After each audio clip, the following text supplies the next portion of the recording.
वाहिनी और विश्व हिंदू महासंघ के संयुक्त तत्वाधान में हिंदुओं का मौलिक अधिकार और मठ मंदिरों की व्यवस्था पर महंत परिसर कालका जी मंदिर में जनसभा का आयोजन किया गया, जिसमें मुख्य वक्ता के रूप में सर्वोच्च न्यायालय के सुप्रसिद्ध अधिवक्ता अश्वनी उपाध्याय के साधु संत के साथ उपस्थित रहे। इस सभा के दौरान वक्ताओं ने भारत में हिंदुओं की स्थिति और मठ मंदिरों की व्यवस्था को लेकर चर्चा की और मौजूद जन समूह को संबोधित किया।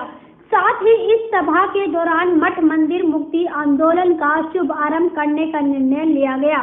हम आपको बता दें, जो आप तस्वीरों में देख रहे हैं, यह तस्वीर दिल्ली के कालका जी मंदिर परिसर की है, जहां पर हिंदुओं को सजग और संगठित करने और मठ मंदिरों को मुक्त कराने के लिए जनसभा का आयोजन किया गया। हिंदुओं को अपने अधिकारों के प्रति सजग करने के लिए और साथ ही साथ जो विभिन्न सरकारों ने लगभग 4 लाख मठ मंदिरों को अधिग्रहित कर रखा है, उनको मुक्त कराने के लिए आज कालिका पीठ से मठ मंदिर बचाओ आंदोलन का शुभारंभ हुआ है। और इसके लिए हम जो है आगामी 21 नवंबर को संतों के मार्गदर्शन में एक बहुत बड़ा कार्यक्रम करना चाहेंगे। और जब तक हमारे मठ मंदिर सरकार के द्वारा जो है मुक्त नहीं होंगे, तब तक ये आंदोलन अनवरत रूप से जारी रहेगा। महाराज जी, बताया जा रहा है जो सरकार भेदभाव कर रही है, जो मंदिरों के जो चंदा आता है उनमें दूसरे समुदाय में लगा रही है सर। देखिए, आपको मालूम है कि हमारे जितने भी जो है मठ मंदिर अधिग्रहित किए गए साउथ में, उन सब का जो चढ़ावा है वो मठ मंदिर के विकास में खर्च ना होकर विधर्मियों पर खर्च किया जा रहा है। और हम यही चाहते हैं कि हमारे मठ मंदिर जो है उनको मुक्त किया जाए, ताकि उनका जो विकास जो शैक्षिक संस्थान गुरुकुल आदि के चलाने में और हिंदुत्व के विकास के लिए खर्च हो तो ज़्यादा अच्छा है। महाराज जी, आपका क्या कहना है कि जो ये आंदोलन 21 नवंबर को होने जा रहा है, ये कब तक और कब तक जारी रहेगा? देखिए, जब तक हमारे मठ मंदिर सरकार के चुंगल से मुक्त नहीं हो जाते, तब तक ये आंदोलन चलता रहेगा। आपको क्या लगता है कि सरकार आपकी बातें सुनेंगी, क्या करेंगी? देखिए, जब तक बच्चा जब तक रोता नहीं तो माँ दूध नहीं पिलाती। हम अपनी मांग सरकार के सामने रखेंगे और हमारा प्रयास ये होगा कि शीघ्र से शीघ्र जो सरकार हमारी मांग पर विचार करे और लगभग 4 लाख मठ मंदिरों को जो है उससे उनके मुक्त करें। महाराज जी, एक बात बताइए, ये जो आंदोलन है ये किस तरीके से किया जाएगा, शांतिपूर्वक किस तरीके से? देखिए, हमारे संतों का कार्य तो सारा शांतिपूर्वक आंदोलन ही करना है। हम जो है सभी अखाड़ा परिषद, अखिल भारतीय संत समिति के माध्यम से कार्यक्रम आयोजित करेंगे, जन जागरण करेंगे और सरकार से मांग रखेंगे कि सरकार हमारी बात को सुने और उस पर विचार करे। भारत संविधान से चलता है और संविधान 2 शब्दों से मिलकर बना है, सम और विधान। ऐसा विधान जो सब पर समान रूप से लागू हो उसको कहते हैं संविधान।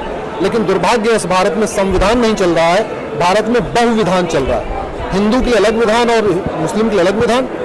भारत में एक भी मजार सरकार के कंट्रोल में नहीं है, एक भी दरगाह सरकार के कंट्रोल में नहीं, एक भी मस्जिद सरकार के कंट्रोल में नहीं है, एक भी मजार सरकार के कंट्रोल में नहीं है। यही दिल्ली में ही जामा मस्जिद सरकार के कंट्रोल में नहीं है, लोटस टेम्पल सरकार के कंट्रोल में नहीं है, लेकिन कालका माता जी का मंदिर सरकार ने अपने टेकोर ले लिया है। यहाँ एडमिनिस्ट्रेटर बैठा दिया है। यहाँ का जो चढ़ावा है वो हिंदू धर्म के काम में आना चाहिए, वो हिंदू धर्म के प्रचार प्रसार के कार्य के काम लगना चाहिए, लेकिन वो चढ़ावा एडमिनिस्ट्रेटर ले रहा है, सरकार के पास जा रही है। हमारा ये कहना है या अब हम केवल ये जो लड़ाई शुरू हुई है, सुप्रीम कोर्ट में पहले से लड़ रहा हूँ, लेकिन अब महाराज जी के निर्देशन में देश भर के संत समाज के गाइडेंस में इसको पूरे देश में हम चलाएंगे। और लड़ाई केवल कालका माता की मुक्ति का नहीं है, लड़ाई उन 4 लाख मंदिरों की मुक्ति का है जिसको सरकार ने टेक ओवर किया हुआ है। ये पूरी तरीके से असंवैधानिक है।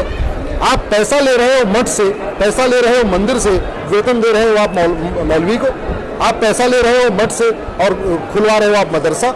आप गुरुकुल तो खुलवाते नहीं हो, गुरुकुल का आप कोई फंडिंग करते नहीं हो, मदरसे को आप फंडिंग कर रहे हो। मॉडर्नाइजेशन के नाम पे, आधुनिकीकरण के नाम पे मदरसों पे पैसा खर्च हो रहा है। दुनिया जानती है इस देश में अलगाववाद, कट्टरवाद, मजहबी उन्माद कहाँ सिखाया जा रहा है। और ये दुनिया जानती है कि गुरुकुल में बसदो कुटुंबकम सिखाया जाता है। तो सरकार को गुरुकुल प्रमोट करना चाहिए, वैदिक स्कूल प्रमोट करना चाहिए, न कि कुछ और। अगर बात करें कानूनी तौर पर आएगी तो आप इसको किस तरीके से कोर्ट में, चूंकि हाई कोर्ट का आदेश है, सुप्रीम कोर्ट में किस तरीके से इस हाई कोर्ट के आदेश को हम सुप्रीम कोर्ट में चैलेंज कर रहे हैं। इसके अलावा देश भर के 4 लाख मंदिरों के लिए मुक्ति के लिए मेरी अलग से पीआई सुप्रीम कोर्ट में पहले से चल रही है।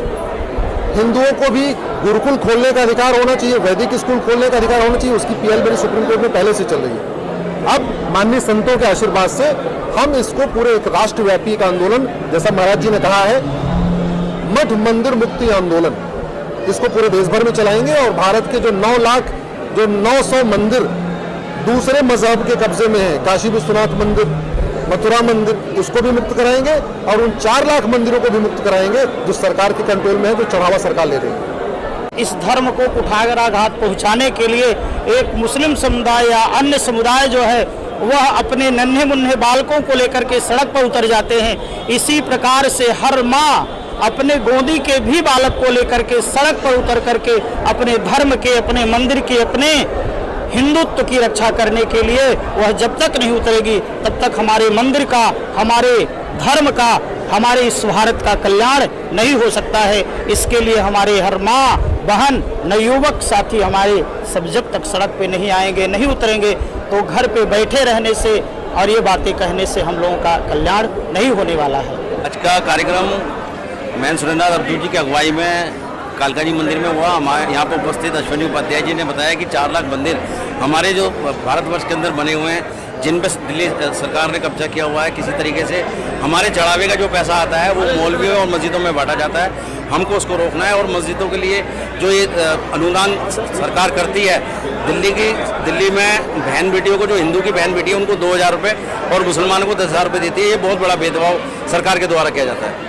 हमारे महंत जी के सौजन्य से कालका मंदिर में ये प्रोग्राम किया गया है आयोजन, और जो हमारे जातिवाद जो चल रहा है, भेदभाव का, जैसे हमारे मंदिरों को उल्टा सारा टैक्स वगैरह ये जो ये देने पड़ते हैं जो मस्जिदों में लागू नहीं है, और कुछ सरकारी ऐसी सुविधाएं हैं जिसमें भी जातिवाद और हिंदू मुस्लिम भेदभाव है। तो उसी उद्देश्य को लेते हुए हमारा मेन उद्देश्य यह है कि अगर मंदिरों से अगर आप ले रहे हो चंदा वगैरह, तो आप मस्जिदों से भी लो।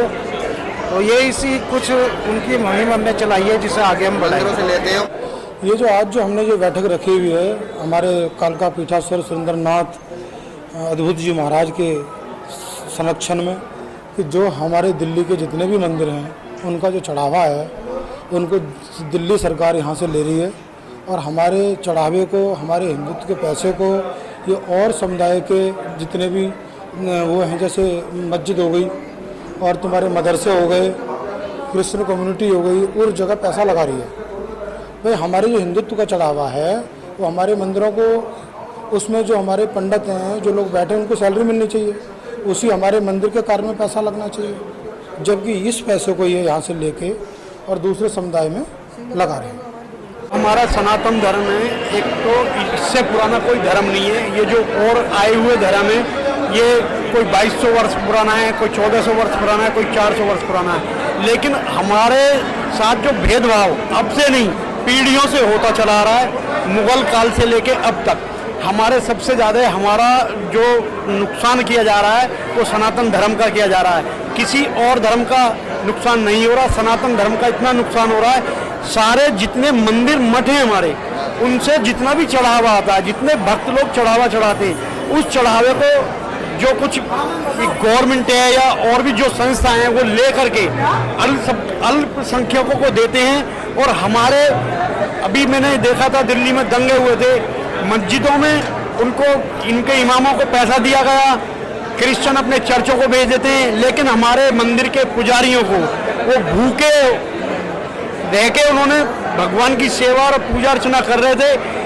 मोहल्ले वालों ने उनको राशन भेजा, गवर्नमेंट ने कोई कुछ नहीं करा। और केजरीवाल गवर्नमेंट तो 18-18, 20-20 हज़ार रुपये दे रही है। अब एक शगुफा और लेके आई है, ये हर विधानसभा में उर्दू की पाठशाला खोलने जा रही है। मतलब हम बहुसंख्यक हैं, हमारे बारे में नहीं सोचा जा रहा और इनके बारे में सोचा जाए। सारी सब्सिडियां जितनी भी हैं वो अल्पसंख्यकों को दी जा रही हैं और हमारे को दरकिनार करा जा रहा है। हमारा ये विघटन, हमारा शोषण, हमारे साथ ये हीन भावना ये कब तक चलेंगी? ये खुद हिंदू होते हुए आज की तारीख में हिंदुओं को भूलते जा रहे हैं। ये राज किस पे करना चाहते हैं? मेरे को तो आज तक यही समझ नहीं आया कि राज करेंगे किस पे। ये हिंदुओं को कुचल के राज करेंगे? इनको केवल मुसलमान चाहिए, मायावती हो, मुलायम सिंह हो, ममता हो, कांग्रेस हो, ओवैसी हो, सबको मुसलमान चाहिए, हिंदू किसी को नहीं चाहिए।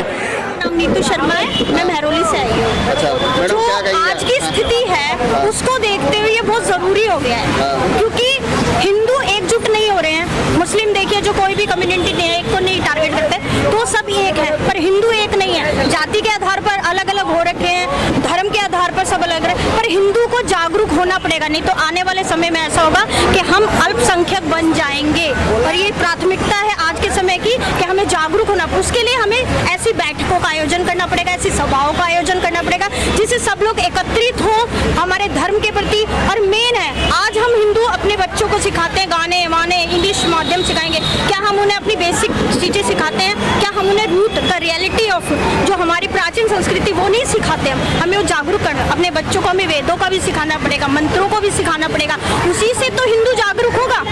एक मुसलमान का बच्चा पैदा होते ही मदरसे भेजते हैं, उसको कुरान पढ़ाई जाती है। क्या हम हिंदू अपने बच्चों को कभी गीता भागवत बताते हैं कि बेटा गीता क्या होती है, क्या बेटा महाभारत क्या होती है? ये जरूरत है, उसके लिए हमें स्वयं आकलन करना पड़ेगा अपना, कि हम अपने धर्म के लिए कितने जागरूक हैं, और यही प्राथमिकता